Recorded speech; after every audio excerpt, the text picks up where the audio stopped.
हर हर महादेव, जय महाकाल। आज की इस वीडियो में गुरुजी ने जो उपाय बताए हैं वो आपको प्रदोष के दिन करने हैं।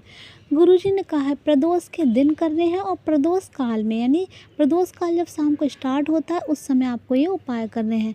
गुरुजी ने कहा है कि प्रदोष के दिन और प्रदोष काल में किए गए जो उपाय होते हैं उनसे आपके जीवन में जो भी समस्या है वो बहुत जल्दी समाप्त होने लगती हैं और बाबा आपकी मनोकामना बहुत जल्दी पूरी करते हैं। तो प्रदोष के दिन प्रदोष काल में यानी शाम के समय आप ये उपाय अवश्य कीजिएगा। तो पहला जो उपाय गुरुजी ने बताया है वो है धन संपदा में वृद्धि के लिए, आपके कारोबार में वृद्धि के लिए और सुख समृद्धि के लिए। यदि आपके घर में सुख शांति नहीं है, क्लेश बहुत है, धन संपदा का आगमन नहीं हो रहा, आप प्रयास करते हैं लेकिन किसी भी वजह से धन संपदा नहीं आ रही है, माता लक्ष्मी आप पर प्रसन्न नहीं है, तो आप प्रदोष के दिन ये उपाय करना ना भूलें। गुरुजी ने एक विशेष टाइम बताया है, जैसे ही प्रदोष काल स्टार्ट होता है शाम को, वैसे ही उपाय करने के लिए। वैसे तो ये उपाय आप किसी भी समय गुरुजी ने कहा है करने के लिए, लेकिन उत्तम जो समय है वो आपका प्रदोष काल का ही है। प्रदोष काल में ही आप कोशिश करें ये उस उपाय को करें। तो इस उपाय में आपको क्या करना है, आपको लेना है एक स्टील का लोटा। तांबे का लोटा नहीं लेना, स्टील का लोटा लें या किसी और अन्य धातु का, तांबे को छोड़कर आपको एक लोटा ले लेना है। उसमें आपको अपने घर से जल भर लेना है। उसके बाद उस जल में आपको गाय का दूध डालना है। कच्चा दूध आपको 1 चम्मच 2 चम्मच 1 कप जो भी आपके जिस हिसाब से आपके पास हो उस हिसाब से आपको गाय का कच्चा दूध उसी जल में मिला लेना है। उसमें डालने हैं आपको 7 चावल के दाने, ध्यान रखिए 7 चावल के दाने आपको डालने हैं। चावल के जो दाने हैं वो बिल्कुल साबुत होने चाहिए, ध्यान रखिए खंडित चावल के दाने नहीं होने हैं। आपको 7 चावल के दाने डाल लेने हैं और 1 सफ़ेद फूल। तो आपको उस जल में क्या क्या डालना है, गाय का कच्चा दूध, 1 सफ़ेद रंग का फूल और 7 चावल के दाने। ये जो मिला हुआ जल है और एक आपको गोल बाती का दीपक तैयार करना है। दीपक चाहे आप आटे का बना लीजिए चाहे मिट्टी का, गोल बाती का दीपक बनाइए, उसमें आपको देसी घी डालना है। इस उपाय को आप सोमवार को कर सकते हैं, प्रदोष के दिन कर सकते हैं और शिवरात्रि के दिन कर सकते हैं। विशेष दिन प्रदोष काल ही गुरुजी ने बताया है। तो आपको जाना है समी वृक्ष के पास। समी वृक्ष के पास अगर आपके घर में हो तो आप ये उपाय अपने घर में भी कर सकते हैं, वरना जहाँ भी समी का पेड़ हो वहाँ आप जाकर इस उपाय को कीजिए।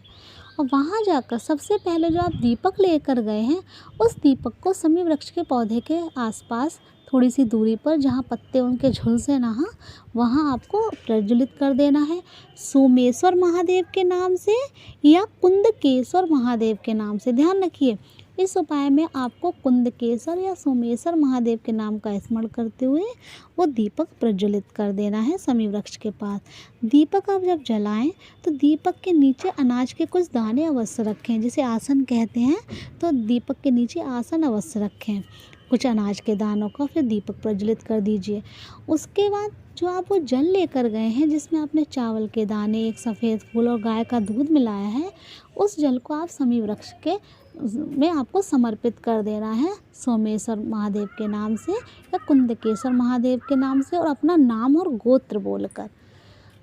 और वहीं बैठकर थोड़ी देर आपको जो भी शिव जी का मंत्र याद हो उसे आपको लगातार स्मरण करते रहना है, जाप करते रहना है। गुरुजी ने कहा है प्रदोष के दिन और प्रदोष काल में यदि आप ये उपाय करते हैं तो आप देखिएगा अगली प्रदोष तक आप भी जिस भी मनोकामना से आपने उपाय किया है वो मनोकामना आपकी अवश्य पूरी होगी। एक दूसरा उपाय गुरुजी ने बताया है वो है आपकी कार्य सिद्धि के लिए। आपकी कोई विशेष मनोकामना है, कोई विशेष कार्य है जो पूरा नहीं हो पा रहा है, आप बहुत ज़्यादा परेशान हैं, तो आपको ये उपाय करना है। यदि आपके कोई मुकदमा है वो ख़त्म नहीं हो रहा है, कोई बहुत ज़्यादा आप परेशान है किसी मुकदमे की वजह से, कचहरी जाते जाते इस तरीके से बहुत ज़्यादा परेशान है, कोई केस चल रहा है आपके ऊपर, केस ख़त्म नहीं हो पा रहा है, तो इस उपाय को अवश्य कीजिएगा। इस उपाय में क्या करना है, आपको लेना है 1 लोटा जल। जो 1 लोटा जल लेंगे आप हमेशा की तरह अपने किचन से ले लीजिए जहाँ पीने का पानी रखते हैं।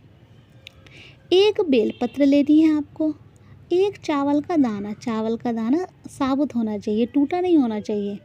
1 बेलपत्र, 1 चावल का दाना और 5 दूर्वा आपको लेनी है। ये सब सामग्री लेनी है आपको और पहुंचना है शिव मंदिर। वहाँ जाकर क्या करना है, आपको ये सब सामग्री है आपको जल में नहीं मिलानी है, ध्यान रखिएगा। सब आपको अलग अलग ले जानी है। वहाँ जाकर आपको श्री शिवाय नमस्तुभ्यम या ओम नमः शिवाय का जाप करते हुए ये जो आप जल लेकर गए हैं शिव जी के ऊपर समर्पित कर देना है। उसके बाद आपको क्या करना है, जो आप एक चावल का दाना लेकर गए हैं उस चावल के दाने को आपको शिवलिंग के ऊपर अपना नाम और गोत्र बोलकर समर्पित कर देना है। आपकी जो भी मनोकामना है, जो भी आपकी परेशानी है, उसके लिए बाबा से आपको प्रार्थना करनी है। अब रह गई दूर्वा और बेलपत्र। अब आपको क्या करना है, दूर्वा को किसी चीज़ से बांधना नहीं है, ध्यान रखिए। दूर्वा को अलग अलग रखना है, मतलब बांधना नहीं है, बंडल नहीं बनाना। अब पांचों दूर्वा को आपको सही से पकड़ना है, मतलब जो डंडी है दूर्वा की, सबकी पांचों दूर्वा होगी आपको एक तरफ कर लेनी है, पकड़ना है। और आपको बेलपत्र लेनी है, बेलपत्र पकड़नी है। ध्यान रखिए बेलपत्र की डंडी और दूर्वा की डंडी दोनों एक ही तरफ होनी चाहिए, इस तरीके से आपको पकड़ लेनी है। उसके बाद आपको क्या करना है, ये जो बेलपत्र और दूर्वा जो आपने पकड़ी है उसको आपको माता अशोक सुंदरी और शिवलिंग के बीच में एक खाली स्थान होता है, जो माता के जो हस्तकमल होते हैं तो थोड़ा सा स्पेस होता है वहाँ माता अशोक सुंदरी और शिवलिंग के बीच में, वहाँ आपको वो वो एक बेलपत्र और वो 5 दूर्वा आपको समर्पित कर देनी है। ध्यान रखिएगा जो दूर्वा है, दूर्वा की डंडी और बेलपत्र की डंडी वो जलाधारी की तरफ होनी चाहिए, और बेलपत्र की पत्ती और जो दूर्वा के आगे का हिस्सा होता है वो शिवलिंग की तरफ होना चाहिए। हम आपको वीडियो में दिखाने का प्रयास कर रहे हैं कि आपको दूर्वा और बेलपत्र कहाँ समर्पित करनी है। इस तरीके से आपको ये उपाय करना है। वहीं बैठकर थोड़ी देर आपकी जो भी विशेष मनोकामना है वो बोलनी है। गुरुजी ने कहा है यदि आप एक प्रदोष ये उपाय कीजिए, देखिएगा अगली प्रदोष तक आपके कार्य बनने लगेंगे। आपने जिस भी कार्य के लिए ये उपाय किया है वो कार्य आपका अवश्य बनेगा। तो ये 2 उपाय हैं गुरुजी ने बताए हैं प्रदोष के दिन करने के लिए। अगर आपको वीडियो अच्छी लगी है तो प्लीज़ वीडियो को लाइक करके कमेंट में हर हर महादेव अवश्य लिखें।